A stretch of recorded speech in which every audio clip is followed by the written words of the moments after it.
Good morning. We are at the Surfside, Kollel, Boker, and we are reading from Mikdash, MeAt, V'nomar Amen, book that discusses the sanctity of the synagogue, answering Amen. I think it's of those nature. It's a unfiltered book. You might hear things you don't want to hear, so if you're one of those, don't listen further. But if you can man it up and hear what this anonymous author who sourced out everything in this book has to say, then listen in. We're on page 36:11. A wise thing would be if the Batei Midrashim would make a rule that whoever cannot or will not control his mouth from mundane conversation during prayers will not be permitted to pray there.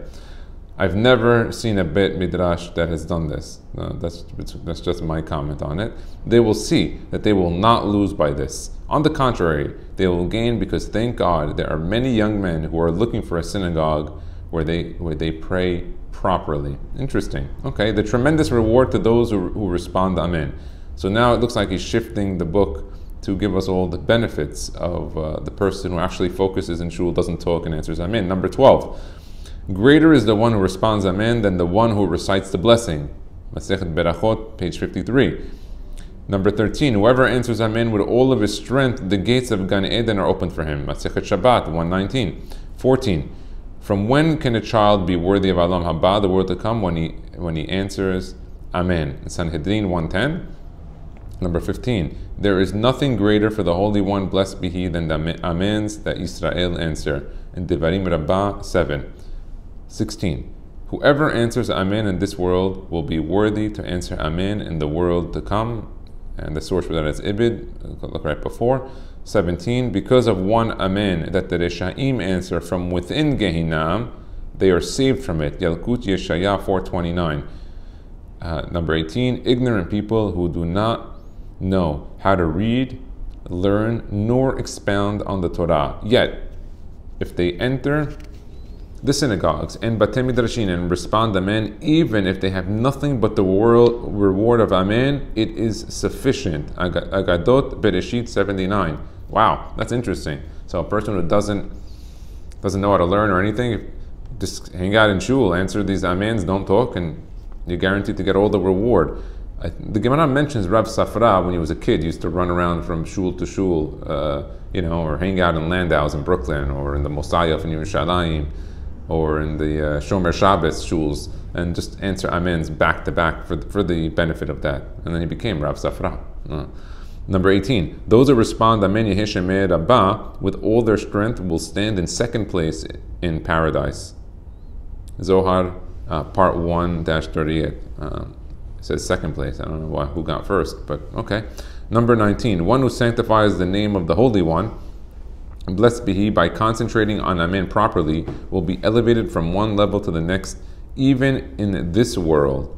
Wow, part 3-286. So he says here, you'll see that even if a person answers Amen and he focuses, he gets an aliyah in this world. He gets actually beracha here. That's great. Number 20. One who responds Amen with all of his strength has his negative decrees from 70 years previously obliterated.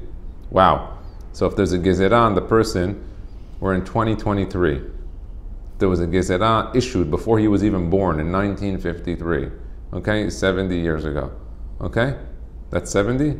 Is that 70 or 80? That's 70. 70 years ago and 53, right? He answers one Amen with all of his strength. They erased the gezerah from 70 years ago. Brought down Tikkunei Zohar 19-40, part 3-20, Shabbat 119, and Tosafot. And Raya Mehemna has the version. So Raya Mehemna changes it from just Amen to Amen YEHE SHEME RABA Mebarach. Okay, good. Wow, but it's easy. You go to Shul, you answer it. Well, how easy is that? 21. When one responds Amen YEHE SHEME RABA, you need to have a Kabbalah. One must. Yeah, so we're going to talk. He says here in the previous one, strength. Strength means he says it out loud. But we'll see later that koach can also be kavanah. Yeah, we said. Yeah, we spoke about it. 21. When one responds Amen YEHE SHEME RABA, one must agitate all his limbs with great power, and thereby break the strength of the evil spiritual world. Zohar part 3-220. So I'm assuming that when he says Amen YEHE SHEME RABA, he's got to move his body. I don't know. Maybe just move your. That's what he's saying here.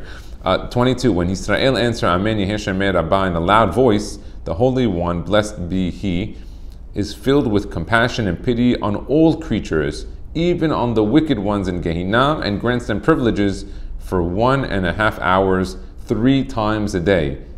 Part 1-62, Ibid. Wow, that's interesting. That for 1.5 hours, 3 times a day, He gives the Rishaim in Gehinnom a pass to leave because of the Amen YEHE SHEME RABA. 23.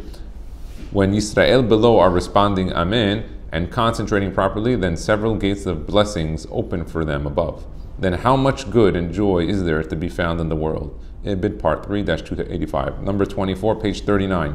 Whoever answers Amen YEHE SHEME RABA in a dream can be sure that he will enter paradise, Gan Eden. Berachot 57.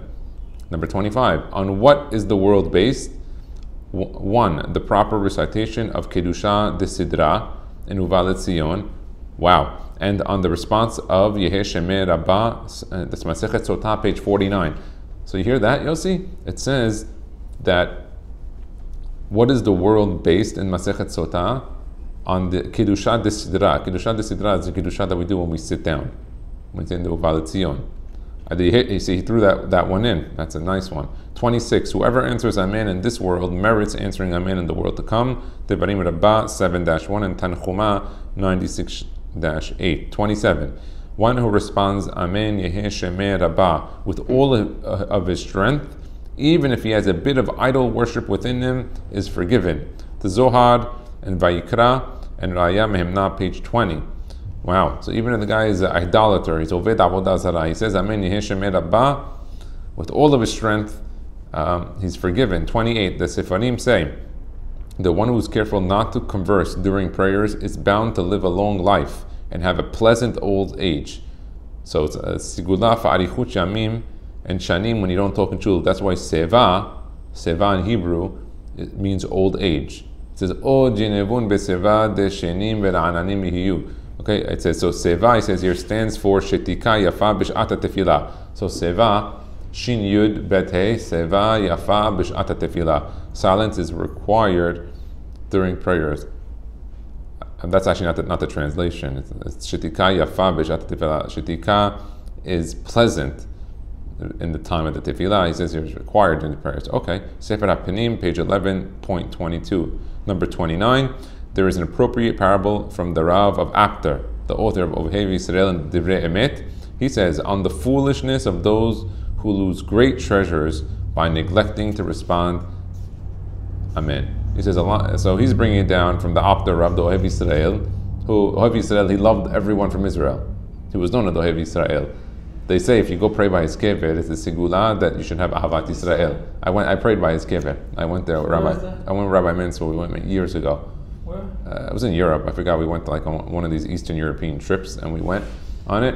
I don't recall. We went to like Kia, went to all those. And he says you go there. Yeah, it's a sigula to have love of Israel. So if you're a guy who everyone gets you nervous, the guy's a nut of us. The guy everyone gets nervous. Go to the Ohev Yisrael. You pray in his kever. Next thing you know, you're after l'reacha kamocha. All right. That's all for Mikdash MeAt. Baruch Adonai le'olam. Amen v'amen.